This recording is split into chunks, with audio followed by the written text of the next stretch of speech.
Mas Badri, suka ngeliat nih Mas, aplikasi platform ya. Istilahnya kalau di Instagram tuh platform apa namanya, suka hukum. Nah ini memang gue lihat fenomena saat ini itu platform-platform anak-anak hukum sudah mulai banyak sekali. Ada Yuris Wannabe, ada advokat konstitusi, apalagi Malu Vakum. Nah salah satunya suka hukum. Itu Mas Badri memulai dari kapan nih Mas? Saat masih jadi mahasiswa atau? Oke, sebelumnya terima kasih Bang Victor ya, sudah diundang di channel YouTube-nya Konstitusionalis TV ya. Suatu kebanggaan bagi kami, bagi saya pribadi bisa diundang di sini, bangga sekali. Sebelumnya saya sendiri waktu itu kenapa ada suka hukum? Memang dulu ada teman saya namanya Maruli, saya sebut aja Malu Vakum. Jadi memang bisa dibilang saya banyak terinspirasi dari beliau lah untuk mendirikan suka hukum. Apa kenal bagaimana sama Mas Maruli? Jadi satu dulu ya, sebelum di satu kantor dulu beliau suka DM saya, suka DM begini, komunikasi gitu. Itu belum jadi tuh suka hukumnya? Belum jadi. Terus beliau gabung di kantor kita yang dulu, saya pernah satu kantor itu sama beliau, lalu diskusi, kata dia, Bang kenapa nggak buat aja, karena tapi dia udah buat belum waktu itu? Dia udah ada. Nah, karena kenapa saya bilang, saya takut, saya jujur waktu itu buatnya saya nggak ngerti ngedit, saya juga bukan tipikal orang yang nulis banget, juga biasa aja. Yang terpenting kalau di digital itu kan infografis Instagram harus kita edit, sedangkan saya nggak punya kemampuan di situ, bisa dibilang benar-benar nol kemampuan. Jadi sampai saya waktu itu belajar. Berarti rata-rata ketakutan orang untuk memulai membuka platform itu, itu berarti bukan juga sebenarnya. Itu salah satunya. Yang satu lagi konsisten, bisa konsisten nggak? Kalau hanya buat aja, ya seminggu aktif, angkat tai ayam kata orang itu. Jadi buatlah suka hukum. Nah, karena menurut dia dulu, kenapa nggak abang buat aja? Karena memang saya dari dulu, dari 2014-15 itu udah sering buat kegiatan. Jadi ketua pelaksana ini memang di kampus, kebetulan di internal kampus, gabung di organisasi kampus, memang aktif buat kegiatan, dan di organisasi juga buat kegiatan. Saya buat. Nah, kenapa namanya suka hukum? Karena Subadrianuka. Nah, jadi suka. Dan kenapa suka hukum? Filosofinya juga kita harus suka hukum. Kalau anak hukum harus suka dong. Dan penyebutannya lebih gampang gitu loh. Nah, jadi intinya suka hukum ini kita bangun sebagai wadah untuk memberikan edukasi, baik ke masyarakat umum ataupun ke mahasiswa hukum, karena miris era saat ini, mahasiswa hukum saat ini kebanyakan malas membaca. Saya juga tipikal yang kalau dibilang dulu malas sekali membaca. Nah, bagaimana caranya biar anak-anak mahasiswa hukum jadi pengen membaca? Dibikin simpel dengan kita edit sedemikian rupa, menarik mungkin, sehingga orang tertarik untuk membaca. Dan waktu itu juga kita juga edukasi bukan hanya lewat tulisan, tapi dengan kegiatan. Misalkan buat pelatihan hukum, webinar hukum. Waktu itu pernah saya buat pertama kali buat kegiatan namanya latihan profesi advokat. Jadi ini latihan. Kalau di kita kan ada PKPA, pendidikan khusus profesi advokat. Kalau kami buat latihan profesi advokat. Waktu itu hanya dengan waktu 5 hari, yang ikut serta 500-an orang. Waktu itu kebetulan pembicaranya ada senior lawyer Bang James Purba dan ada Bang Boris Tambubolon waktu itu. Hanya dengan 5 hari itu yang ikut 500 orang. Gitu loh. Jadi saya sampai antusias masyarakat, dan yang ikut itu bukan hanya mahasiswa hukum yang ada di Indonesia, bahkan teman-teman PMI, pekerja migran Indonesia yang di Hong Kong, yang mereka kuliah online di UT kan bisa, itu ikut dari Singapura, Hong Kong, Malaysia. Jadi itulah yang buat saya jadi semangat. Harus sampai saat ini. Jadi kita aktif di Instagram, di website juga. Sekarang kan udah ini ya, udah berapa followersnya? 89.000 ribuan ya, 80.000 sekian lah. Iya. Itu kan udah sekarang nih. Nah sebelumnya nih Mas, yang saya kadang juga suka saya sebenarnya juga pengen bikin begitu, tapi itu tadi bayangan-bayangan yang keraguan akhirnya jadi dari sisi pengelolaan. Nah, yang mau saya tanya nih dari sisi pengelolaan, Mas, bagaimana supaya orang-orang yang membuat atau mempunyai platform seperti itu juga bisa bisa dibilang tadi konsisten ya, konsisten dan memiliki tampilan-tampilan yang menarik. Kalau saya dibilang orang yang konsisten banget pun sebenarnya enggak. Tapi karena dulu waktu itu bukan hanya ngurus ini gitu. Karena ada kegiatan lain juga, kerja dan lain-lain. Jadi waktu itu itu kan menjadi tantangan. Berat itulah. Kalau saya prinsipnya dulu pas awal-awal saya disemangati sama teman saya pastinya. Dulu tuh sehari harus wajib ada konten.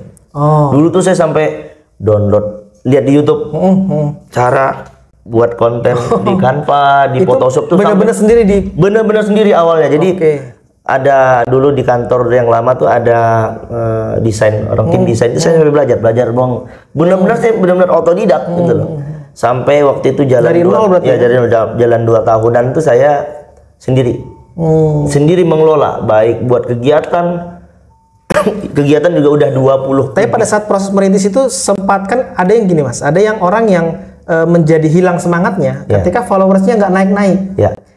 Oke, kalau saya waktu itu strateginya gini, dan juga banyak teman-teman senior yang suka hukum lah, lebih banyak lah kayak Malupakum, advokat konstitusi dan lain-lain itu ya sesepuh lahnya lah di konten kreator Instagram khususnya. Mereka support semua. Ya kita pernah buat kegiatan, kita sharing, saya juga sharing sama teman saya, disemangatin. Kadang-kadang juga hal yang tidak mungkin, ada jenuhnya kadang-kadang. Ya mungkin harusnya tiap hari buat konten kelewat berapa minggu gitu. Itu wajar, hal yang wajar, tapi jangan jadi terus-terusan gitu loh. Kalau dulu tuh saya buat kegiatan, jadi dulu teman-teman saya kadang-kadang bingung. Ini kan hanya platform digital aja ya, bukan yang lembaga ataupun lembaga sertifikasi yang ada badan hukumnya, enggak. Untuk sampai saat ini belum ada aturan. Belum ada. Benar. Dan saya belum buat sejenis PT, CP belum. Tapi alhamdulillah dengan semangat kita waktu itu kita bisa menghadirkan, menurut saya, orang yang notabene dari kampung, dari desa pelosok, salah satu kabupaten di Lampung, pelosok, saya orang kampung lah. Cuman saya tekad waktu itu berani ngundang Juniper Girsang, yang siapa sih nggak tahu beliau gitu. Terlepas memang saya dengan beliau itu memang satu organisasi, di organisasi hukum, tapi mahasiswa hukum dulu, senior. Cuman saya nggak bawa embel-embel organisasi. Pure saya memang dari suka hukum, begini-begini, punya tekad, bla bla bla. Alhamdulillah beliau mau berkenan. Dulu pernah sempat undang Pak James Purba, Haris Azhar. Dulu sempat kolaborasi dengan teman-teman juga, ngundang Prof. Bardana Arif dan doktor dan profesor lainnya. Jadi itu berpengaruh untuk perkembangan platform. Berpengaruh sekali, karena ketika yang ikut Juniper Girsang, siapa sih nggak kenal beliau? Ketika James Purba yang ikut, yang ngutip tuh sih banyak. Acara. Nah, kaitannya untuk kemudian bisa meningkatkan. Jadi gini, waktu itu kemajuan platform. Gini, kalau misalkan yang ikut James Purba, dia ini kan kalau dibilang beliau ini kalau di selebritis dunia lawyer ya, selebnya lah, selebnya lah ya kalau di lawyer. Siapa sih nggak kenal beliau, khususnya di Jakarta, Jabodetabek. Ketika beliau menjadi pemateri di kita, beliau kan share juga. Di grup-grup beliau tuh rajin banget bantu kita, support sekali gitu. Jadi orang kan lebih tahu apa nih, kan logo, ya tercantum dong logo kita, suka hukum. Oh, yang ngadain suka hukum ya? Iya, yang ngadain suka hukum. Gitu. Jadi orang makin penasaran. Bahkan dulu saya pernah berkesempatan berkolaborasi sama bareng-bareng jadi media partner dengan Hukum Online, Kumparan, ada Nusantara TV dan lain-lain. Jadi waktu itu ada yang lawyer komite WLC, Pradi punya, mereka buat kegiatan di Bandung. Waktu itu kita diminta jadi media partner, suatu kebanggaan buat saya. Karena kalau dibandingkan dengan Kumparan atau Hukum Online jauh sekali gitu. Tapi kita bisa bergengsi, bisa bersanding di situ, dan ya logo kita ditampilkan di mana-mana, entah di backdrop acara mereka, di gedungnya ataupun di pamflet-pamfletnya. Gitu. Kalau dari Mas Badri sendiri, apa keuntungan yang bisa diambil dari itu, Mas? Misalkan apakah kalau contoh misalnya kita main YouTube, itu kan kita bisa dapat dari AdSense. Ya, royaltinya. Kan gitu, royalti yang masuk gitu ya. Kalau di IG, peluang mungkin kita bisa katakan peluang bisnis lah ya. Peluang bisnis dalam platform IG. Iya. Kalau dibilang peluang bisnis, jujur saya dari awal memang konotasinya bukan lebih ke awalnya nggak ke situ. Materi. Iya. Karena memang tujuan kita mau edukasi. Kedua, karena kita kebetulan profesinya lawyer, nggak boleh ngiklan. Ini kita to the point aja, karena memang di kode etik advokat kan nggak boleh ngiklan. Bagaimana caranya kita memperkenalkan diri? Mungkin dengan cara buat kegiatan. Jadi dan itu bukan iklan. Itu bukan iklan. Kita buat kegiatan gitu kan, suatu edukasi. Gitu. Misalkan saya undang Bang Victor misalkan.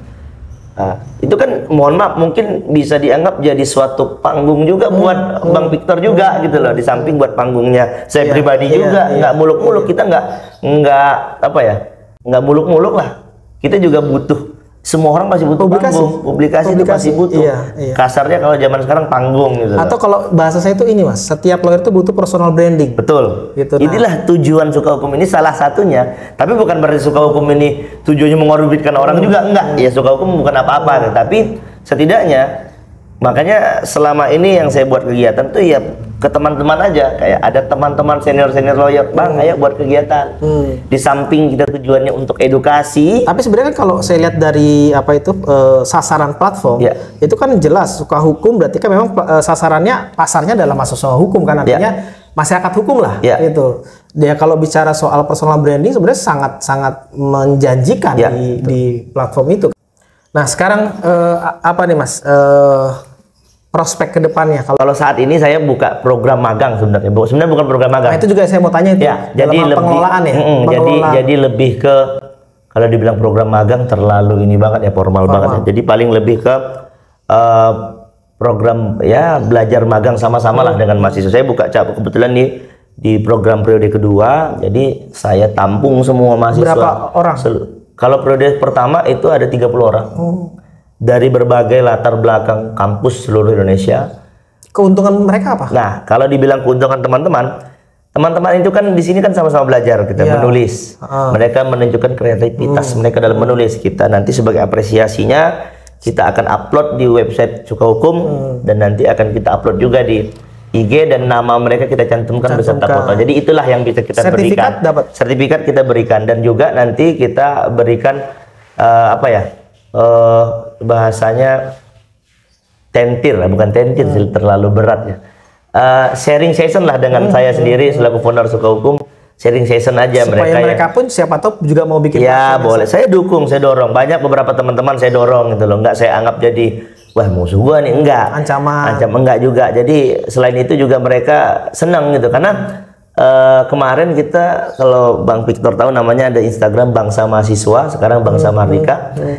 Kita selalu collab dengan mereka. Jadi kalau ada isu-isu terkini terkait hukum, mau demo apapun itu kita selalu collab dengan mereka. Dan kalau collab dengan mereka kan lebih jangkauannya lebih luas lagi. Bahkan followers mereka 250.000. Jadi teman-teman mahasiswa ini senang gitu kan. Nah itu jadi kebanggaan juga buat saya pribadi bisa membuat mereka semakin semangat. Dan mereka menyampaikan ya sangat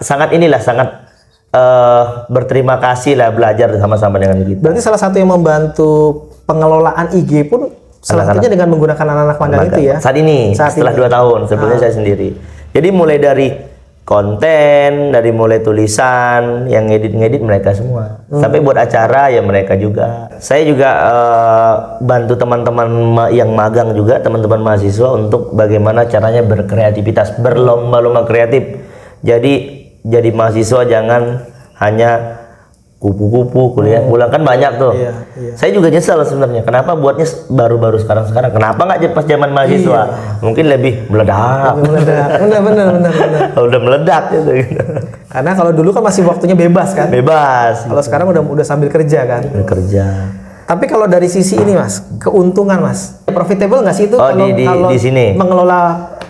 Kalau saya sih platform seperti itu. Oke, kayak dipancing-pancing gitu tadi. Ya, karena ini kan siapa tahu. Iya, menjanjikan gitu misalkan. Kalau misalkan yang nonton melihat, menjanjikan bikin juga nih gitu. Bikin juga gitu. Sebenarnya gini Bang. Karena kalau kita lihat dari gini Mas, kalau kita lihat dari jumlah penduduk, kan ada 200 mungkin lebih dari 250 juta masyarakat Indonesia. Iya.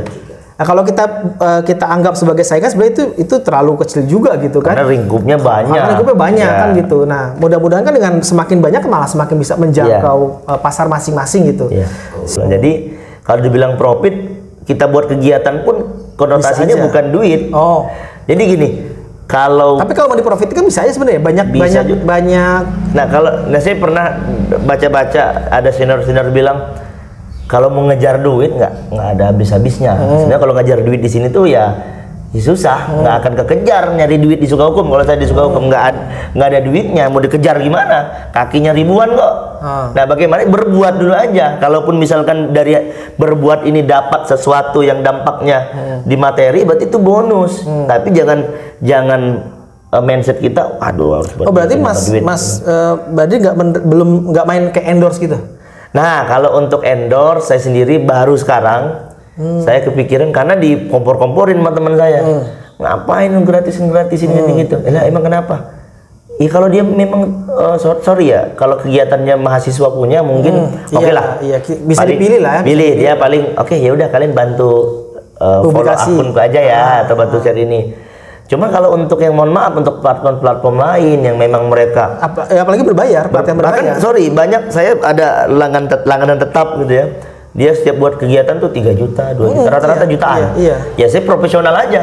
Saya sekarang berlakukan profesional. Ada masalah sebenarnya. Dan saya ada paket-paketnya saya buat. Ya karena memang ya mereka ya kalau mau nggak mau ya udah. Cuman kalau untuk teman-teman mahasiswa tergantung kita menyesuaikan. Jadi bukan juga berarti masih kita ada sisi idealisnya lah. Kan? Bukan berarti nyari duit nih lumayan nih sekian nih. Enggak juga. Kadang-kadang kenapa kita buat berbayar? Bagaimana biar orang tuh menghargai kreatif kita. Jangan sampai mereka situ aja gratis kok gitu. Saya juga nggak mau. Itu pertama. Kedua, kenapa sih buat pelatihan selalu berbayar? Tapi di garis bawahi bang, pelatihan Sukahukum 20.000 bang. Mahasiswa biayanya 20.000. Nah itu pun bukan semata-mata untuk kita, waduh dapat income nih 20.000. Ya kalau mau dapat income nyari duit ya nggak 20.000 amat kali kita buat aja ratusan ribu gitu loh, profesional gitu loh. Cuman lebih bagaimana biar teman, karena saya kan dulu mahasiswa juga. Dulu orang banyak yang ikut kegiatan baru ikut nanya sertifikat mana. Jadi dia nggak fokus di kegiatan gitu loh, nggak fokus di materi, yang dia cari sertifikat. Bagaimana caranya biar kita membalikkan mindset orang ini dengan dia kita buat berbayar. Ya mungkin kalau saya rasa kalau untuk mahasiswa zaman sekarang 20.000 itu dia mungkin buat ngopi, buat beli rokok aja lebih dari segitu. Tapi saya juga banyak juga kayak teman-teman dari daerah atau siapapun yang japri bang, saya pengen ikut, cuman mohon maaf saya nggak ada biaya. Saya gratisin. Itu yang ikut 500 orang, ratusan orang yang ikut di webinar kita. Itu bisa puluhan orang, bahkan 50 orang kadang-kadang gratis. Dan digratisin. Karena memang tujuan kita untuk membantu edukasi. Kenapa berbayar? Kan kita juga kadang-kadang buat desain, untuk sertifikat. Kadang-kadang mohon maaf, pembicara kan nggak semuanya yang mau bantu. Kadang-kadang mohon maaf ya, dia minta komitmen persenan. Itulah yang membuat kita. Tapi kadang-kadang tergantung orang. Ada yang ya udah dia buat beruntukan aja buat kegiatan. Sebenarnya sih kalau bagi saya namanya pelatihan berbayar itu nggak ada masalah loh mas ya. Karena kita seringkali didorong untuk melakukan hal-hal yang gratis. Akhirnya menjadi banyak yang gulung tikar akhirnya karena didorong dengan semangat gratis itu. Padahal yang gratis itu tanggung jawabnya negara. Betul. Gitu yang kalau kita mau nuntut kan kita nggak ada yang sponsori bang. Makanya. Gitu. Jadi tahu juga dengan adanya harganya fleksibel gitu kan, semurah dengan mungkin. Adanya pelatihan-pelatihan yang dilakukan oleh masyarakat dan berbayar itu pun sudah negara terbantu sebenarnya.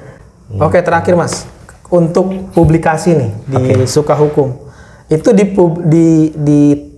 diinformasikan terbuka atau enggak terkait dengan endorse-nya? Ya, saya kalau kita terbuka siapapun yang ingin bekerja sama bahkan ataupun mau minta bantu untuk di publikasi kita siap. Mau itu enggak maksudnya Sukahukum mempublikasikan enggak misalkan untuk tayang di story berapa kita nggak mencantumkan di pamflet dan lain sebagainya, tapi hanya kita lebih personal. Jadi kalau ada yang mau endorse bisa langsung. Karena kita juga kan paham yang ngadain siapa, itu kan mahasiswa atau apa. Berarti kalau ada yang mau endorse bisa langsung menghubungi DM. DM boleh, kan kontak tercantum juga. Dan juga kita juga membuka ruang juga kerjasama. Kemarin kerjasama dengan IAIN Ambon, Institut Agama Islam Negeri Ambon, kerjasama buat kegiatan.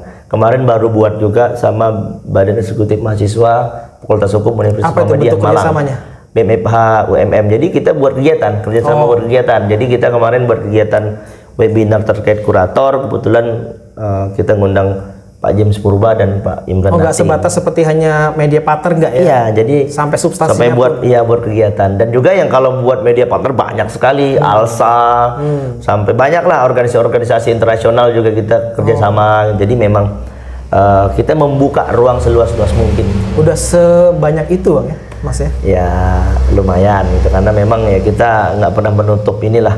Kadang-kadang kemarin kebetulan ada kerjaan di Malang, nah ternyata saya merasa bangga lah sama diri sendiri. Tiba-tiba ngontak BEM-nya, hanya gubernur BEM-nya. Bang, izin kita gini, kami dari BEM Malang, Muhammadiyah Malang, ngajak ketemu.